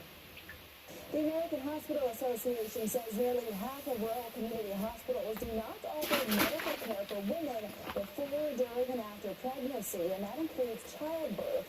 Wyndham Hospital stopped delivering babies 4 years ago. Families say driving farther for care is not only an inconvenience, but it also puts the health of a mother and child at risk. Expectant mothers in northeastern Connecticut say they're living in a desert, a place without local options for maternity care. There have been a number of making delivery units, particularly in small rural hospitals, that have closed around the country. It's a trend that poses a real challenge for women's health. The nearest hospital to them is Wyndham, which stopped performing births in June 2020. Since then, families now drive 40 minutes for labor services, or they're forced to deliver babies in distress. Brenda Bookbinder recalls a recent incident at the medical center. In comes a very pregnant woman in an appointment into the next room. The baby is born next door, so we have an emergency room birth. And then that baby was whisked away into an ambulance. And Wyndham Hospital, which is owned by Hartford Healthcare, is not alone. More than 217 U.S. hospitals closed their labor and delivery units since 2011, according to healthcare consulting firm Chartis. The reasons are the same: low demand, staffing shortages, and financial challenges. For those whose lives are affected by the closures say those reasons don't justify putting lives at risk. There is no sane reason why this hospital has been disbanded. We are the only Hartford Healthcare hospital that has been doubled this way. A similar scenario played out at Sharon Hospital in northwestern Connecticut when the medical provider planned to close the labor unit in 2021. But after pushback and intervention by State Attorney General William Tong, Northwell Health and Nuvance Health reached an agreement to continue delivery services, something the community of Willimantic hopes Hartford Healthcare considers for Wyndham. It's heartless. It is just so wrong on so many levels, and we need to stop it. We made a mistake. When the State Office of Health Strategy approved Hartford Healthcare's plan to close the labor unit over at Wyndham, they did so on the condition that the healthcare giant would continue to provide prenatal and postpartum care at Wyndham Women's Health Clinic. Hartford Healthcare also agreed to find another birthing center provider for the region, as well as a free transportation method for expectant families. We're still waiting to learn the timeline of that birthing center, but we'll let you know as soon as we find out. In studio, I'm Bridget Yurlo, Fox 61, Connecticut's news station. There are quests to bring you more Halloween scenes this October. This is a monster jam of sorts in Plainville. I'm Jim Aldrin. It's ahead on the Fox 61 News. Salon services on Fox 61 are sponsored by Bigliotti Salons. Feel those cool autumn vibes. Take a ride over to MGM Springfield. There's fun for everyone. So take a chance and grab your share of the $500,000 fall haul. 3 grand prizes are just waiting to be won, including a brand new Jeep every Saturday night in October. Visit MGMSpringfield.com to learn more. There's something for everyone at MGM Springfield, your entertainment destination. Fox 61 is proudly sponsored the Leukemia and Lymphoma Society's annual Light the Night Walk, bringing our community together to celebrate, honor, and remember those lives touched by blood cancer. Bring light to the darkness of cancer by creating your own team to watch Saturday, October 5th at 5 p.m. at Bushwick Park. The funds raised support life-saving research and provide advocacy for cancer patients and their families. Join us in the fight to cure cancer. Create your own team by scanning the QR code or going to the URL on screen. Help Hartford light the night. On abortion, the choice is clear. Jahana Hayes and the Democrats will protect our abortion rights, while anti-abortion extremists in Washington would ban it nationwide, even in cases of rape and incest. George Logan agrees. I would not vote in favor of codifying Roe v. Wade. Jahana Hayes and the Democrats have voted to protect your access to abortion, contraception, and fertility treatments, because Jahana Hayes and the Democrats will protect your reproductive rights. George Logan and his extremist friends won't. I'm Jahana Hayes, and I approve this message. Get ready. The competition really clicks on the new Fox Thursday. I thought I heard someone shout at the 70s. Hell's Kitchen at night with head chefs only. Head chefs only? Heroes only. Something was baked here, but it's sensed on this end. Crime Scene Kitchen is serving up all new delicious mysteries. If this is what was baked in Crime Scene Kitchen, you ain't gonna hurt tonight. Morning and Joe make Thursdays tasty. Starting tonight at 8/7 Central on Fox. Cozy nights, cannonballs, bubble baths, backup plans. For all the ways you use propane, go with Petra. Our full range of propane services means reliable delivery with no hidden surcharge fees, expert installation and maintenance, and 24/7 live service and support. Go with your local propane pros. Go with Petra. All together. In Connecticut, we know the most important thing we can do is help you understand how the weather will impact your life. Fox 61's Weather Impact will keep you informed on everything you need to know. Alerting you when weather occurs between 3 and 7 p.m., explaining what the impact will be, and advising you on what you need to do to prepare and be safe. Fox 61 Weather Impact. Your weather when you need it. My Pat Scott teases me because I do not say this word correctly. I'll give it a go. We continue to get more Halloween. How did I do that? Here, scream, and a stop in Plainville is always a crowd pleaser. Yeah, it is a monster mashup at the small but mighty museum known as the Witch's Dungeon. That's really getting ready for spooky season. Here's Fox 61's Jim Alden. In Plainville. Welcome, poor mortals, to this witch's dungeon of nightmares. When October arrives,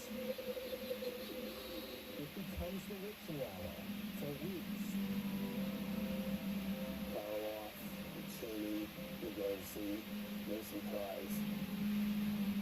This is the Witch's Dungeon Classic Movie Museum.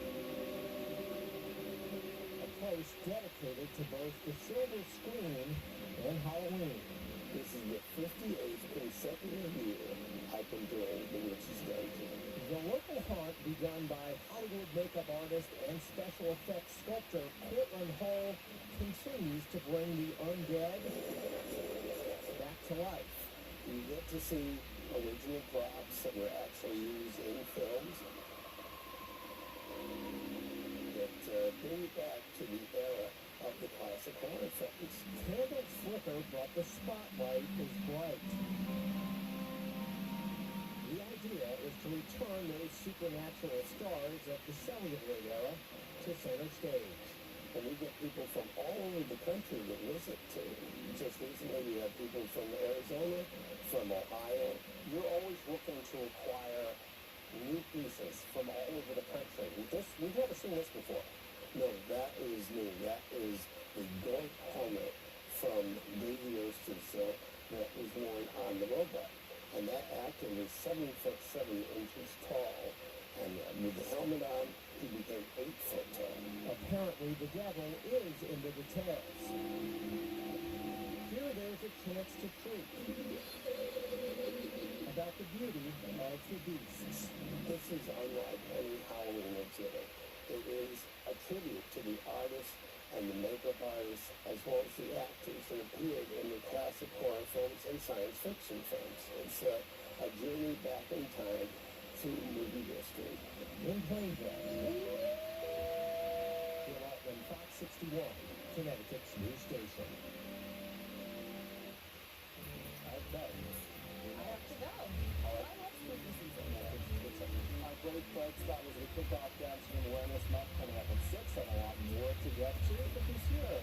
Good morning. Yeah, we got a lot coming up at 6 o'clock. Can you believe it's been 45 years since the Windsor Locks tornado? Coming up at 6 o'clock, we're going to take a look back at the damage it caused. New evidence was unsealed in the Trump election interference case. Wayne accuses the former president during months leading up to the riot at the Capitol on January 6th. Also, demands for higher wages and a ban on automation is taking center stage in the East Coast port strike. Will have the likely impacts here in Connecticut on that stuff. Stick with us. We'll be right back.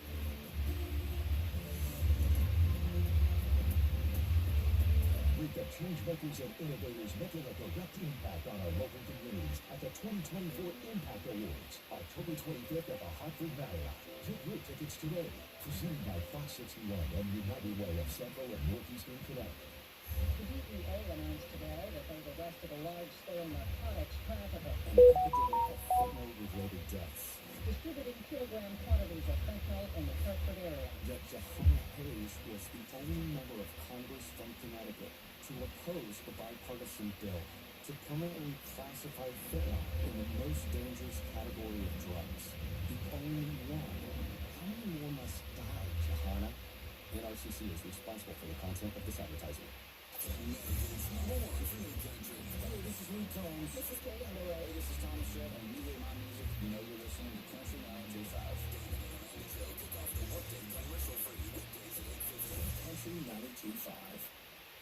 Fox 61 is proud to sponsor the Leukemia and Lymphoma Society's annual Light the Night Walk, bringing our community together to celebrate, honor, and remember those lives touched by blood cancer.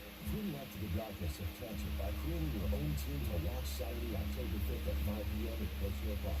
The funds raised support life-saving research and provide advocacy for cancer patients and their families. Join us in the fight to cure cancer. Create your own team by scanning the QR code or going to the URL on screen. Help Hartford light the night. Start the engine, shine the light into the storm. Knuckles white. The clock ticks. Time is not defined me, it drives me to keep roads, schools, and storefronts open. But although the job is done for now, the clock will always. Boss plows are on sale now at Butler Equipment, your full-service dealer. The Browns take on the Commanders, or Kyler Murray meets the Cardinals. Wow, against Brock Purdy and the Niners. Awesome run. It's a huge day of football. Sunday on Fox, home of Super Bowl 59.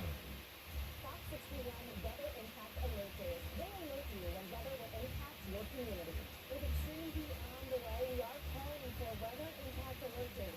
Fox 61 Weather Impact. Your weather when you need it. First at 6 o'clock, a child has died 1 week after police said he and his family were attacked. Fox 61's Brooke Griffin is standing by with an update on the man accused of that attack. You know, a lot of people get killed over something pettier than that, you know? So, thank God she's alive, too. Scary moments are pregnant and after police say someone tried to steal her car.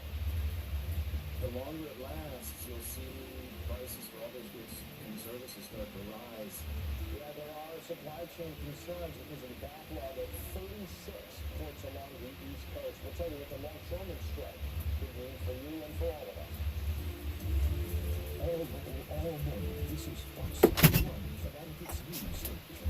Good morning. Happy Thursday. Thanks for joining us here at Fox 61 and Fox 61 Plus. I'm your host.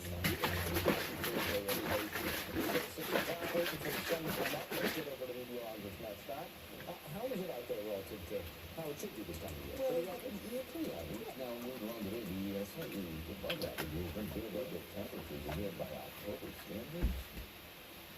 warm.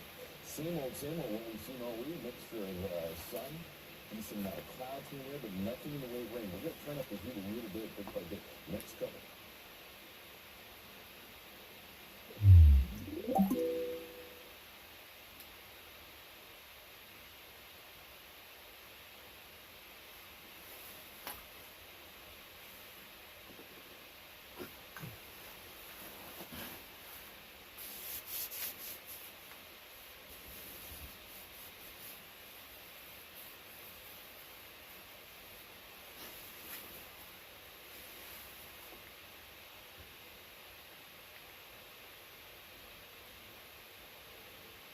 What's good, people?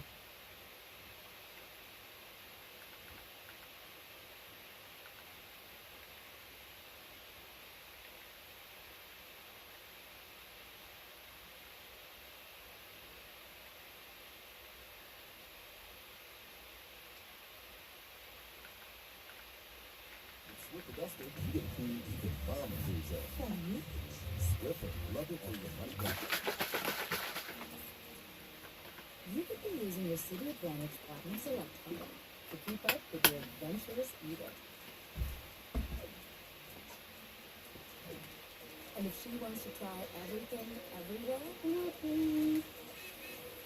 can give her a taste of the world by using the Advantage miles you've earned to feed her curiosity. Adventure awaits with the City Advantage Platinum Select card.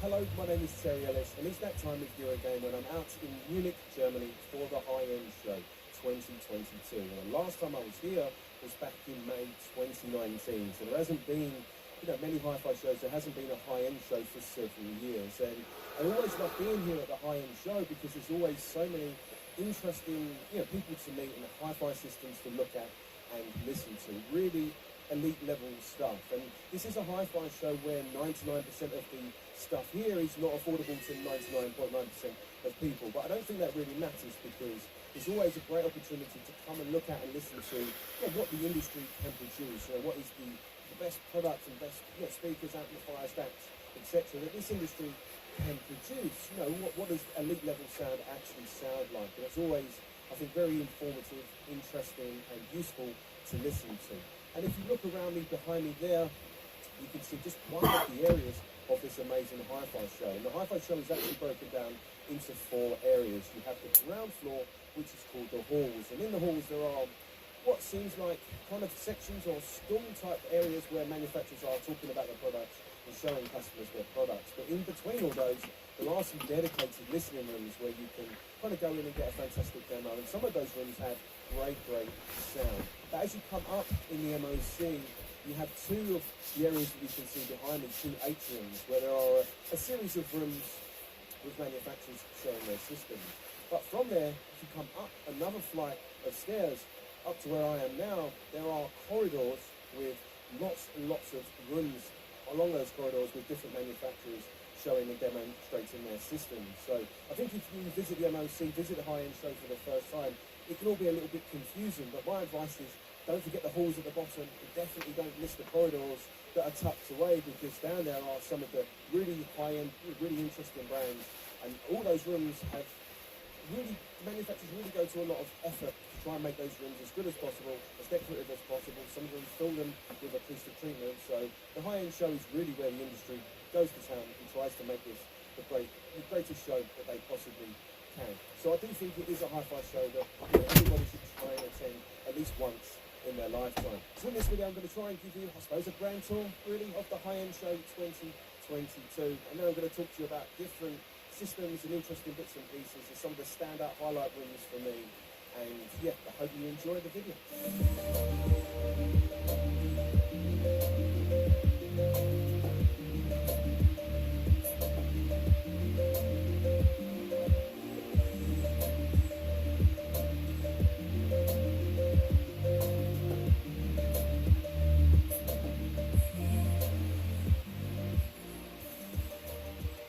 So coming to one of the rooms I've been really excited to visit during the show, and that is the Griffin room, because I wanted to see with my own eyes the new Apex and Commander, is that right?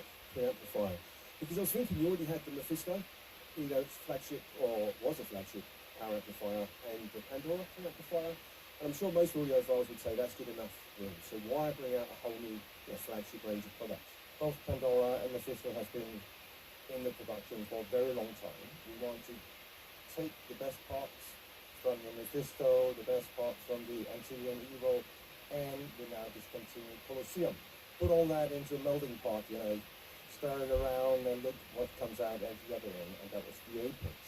So we wanted to top the Mephisto and not just by a fraction. It really had to be that much better. And it was the same with the Commander preamp, to take another big step forward. First of all, you know, we have a magnificent design team, you know that, run by Chief Engineer Tom Miller. We are still working with pure Class A topology, but it's in a different way, different type of transistors.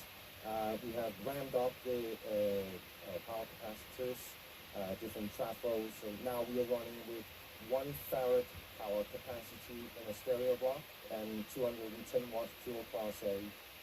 So a lot of things has happened, and yeah, that's why you get this sheer size of the amplifier, because of course it's getting hot when it's pure Class A, and it doubles all the way down to around 1 ohm. So it's powerful, it's like a welding machine. Doesn't see the speakers, and that's good. Just in terms of size, it's very difficult to get it on camera to scale, so I laid down next to this to try and show people just how big this is and kind of sheer enormity of it. There's only one regret I've got, and that is not being able to hear it, which is such a shame. I bet everybody comes and says the same thing, so I'm sure at some point I'll get to hear it. I cannot wait. But at the moment we're going to talk about a brand new, or really a prototype speaker, the EOS 2. Tell us about it, please, Benno. Cool thing about this project was that I got free hands from ground on up, and the first thing we wanted to do was actually create a more entry-level speaker, and then build upon that in the future. So we have brand new technologies inside this speaker, which makes it perfect for small rooms. It can go close to the rear wall and still have the sound quality you would expect from ultra high-end speakers. So big sound stage, the speakers disappear. We have a linear bass down to 25 hertz. We have a large dome treater that we can cross over at a lower point, so the dispersion is very even at all frequencies, which helps to recreate this great sound stage. And I can't help but ask, it's a really interesting shape. I assume the shape must be to do with design as much as anything else, so can you tell us about the shape, please? Well, it's based on an idea that our exterior designer Sven Stiebel has about making this stealthy approach. And so we talked about how we could use this to also benefit from it sound-wise. And every single angle you would see on this speaker is because of, you know, the sound. So you have a linear dispersion, you don't have a sweet spot as much, but at the same time that the whole shape of the cabinet also makes sure that you have no standing waves inside the cabinet. And you're very, very famous for designing speakers for a long period of time. I can't wait to hear these in the flesh at some point, and thank you for coming on camera and talking to me.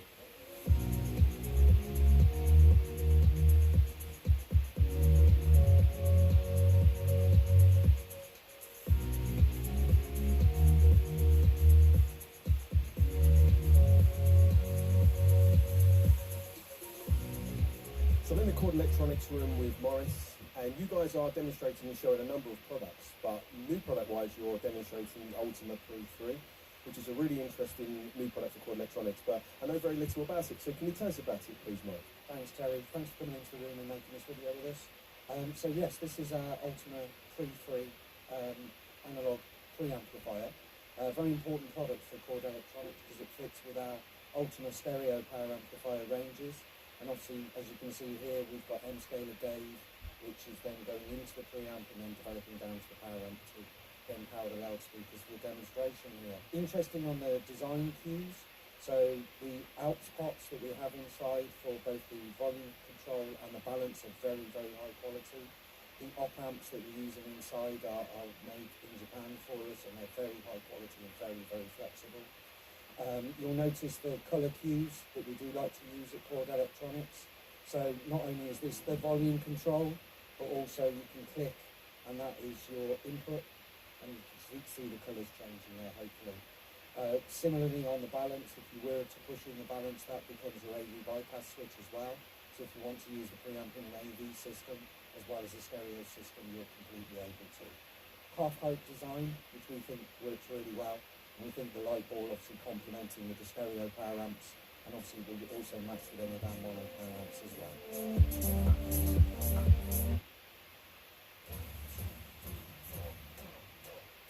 Bounty Megawave, 4 rolls in 1. Discover a new non-dairy liquid. Made with oat milk, made to love you.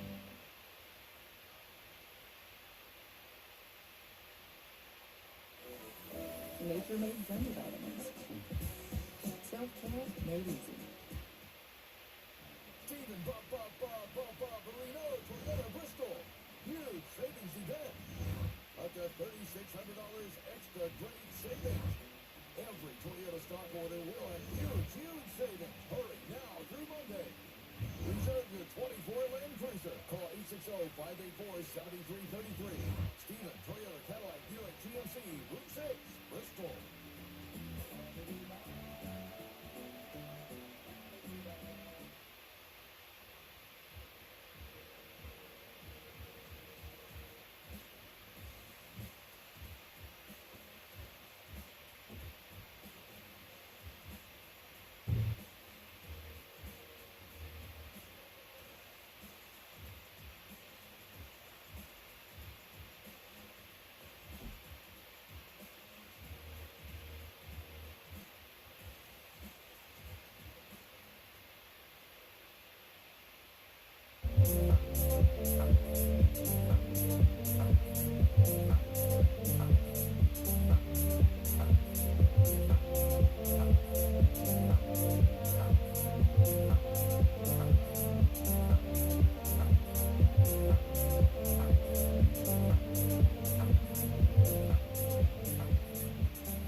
To the Auralic room, because you guys are demonstrating a relatively simple system by Munich standards. It's also a very high-performing, very interesting one. I thought I'd come in and have a chat with you about it, so hopefully you can tell us more about the products and I suppose why you put the system together for this show. Absolutely, thanks Terry. We put together the system. It is a simple system, but it's actually our most complex system. So we have 4 pieces, and this is our G2.1 product line. So we have the Aries wireless streaming transport. We have that taking the Qobuz, Tidal, Amazon Music, whatever signal in, and then we're sending it to our Sirius G2.1 upsampling processor. We're upsampling everything to GSD512, and then we're going to send that via our Lightning Link connection over to our Vega G2.1 DAC. The DAC would normally provide the clock for this, but because we make a master reference clock, the Leo GX.1, we're actually feeding the clock signal from that into the Vega for the absolute best resolution. So it's an interesting system because I assume it could be scaled down, and then obviously it's been scaled up to try and achieve maximum performance. So what would be the differences? What would be the changes? How would you build the system up? What are the sonic changes and improvements as you build the system up? Yeah, great question. So this could be scaled in a number of ways. It can be scaled from just the wireless streaming transport and the DAC as a 2-piece system, which is about half the cost of the total pieces. You don't have the total upsampling capability. You do still have some, and you don't have the highest resolution clock. And where you'll notice that the most is on recordings that weren't recorded that well to begin with. The upsampling really helps those. The extra clock helps with really high resolution audio file recordings where that tiny bit of clock difference, so extra linearity in the audio bandwidth really comes into play and makes it sound so much better when you can add that piece to it. And then you can scale it down one step further to a piece we have across the room, which is our all-in-one Altura G2.1, and that incorporates all the functionality into a single box. You lose a little bit of performance by doing that, but at the same time, it's a fraction of the price. It's interesting then, you said that you get better performance with lesser quality music through upsampling. I think people might assume it's the other way around. It's only the best recordings that can be improved. Yeah, that's a really good point. So, the upsampling does one really important thing, and it takes recordings that were in a lower format, obviously brings them up to a higher format, but you can tailor that to what works best with your DAC, because every DAC has kind of a sweet spot for where it's going to do its conversion the best. And in this case, we like the SD512 going into the Vega because it gets the best performance out of the Vega. So by doing that with recordings that were at a lower sample rate to begin with, you actually take more advantage of your DAC's capabilities. There's one thing that we haven't spoken about, and that is amplifiers and speakers, because you are using an active system in here, aren't you? We're using the ATC SCM100A active speakers. They're a fantastic speaker. It makes the system super clean and simple. They do a range of active stuff, and we used them at the Exponus show about 3 weeks ago, and loved them there, and they've been performing fantastic here. So it's going from a balanced output of the Class A audio section of the Vega into the ATCs and powering them that way.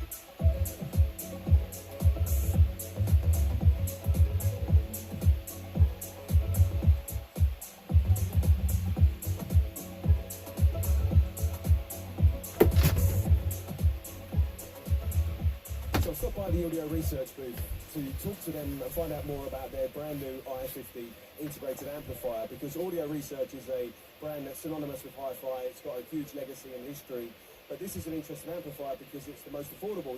It's in a price range that a lot of audiophiles combined can afford. But what I want to know is more about the amplifier and how much of an Audio Research amplifier is it still, even though it's affordable? Sure, no thanks, great questions. First of all, this is called the i50. It's an integrated amplifier. It's also modular design, so it has the capacity to accommodate a phono card as well as a DAC module. It's 50 watts per channel, and it's entirely hand-built in Minnesota.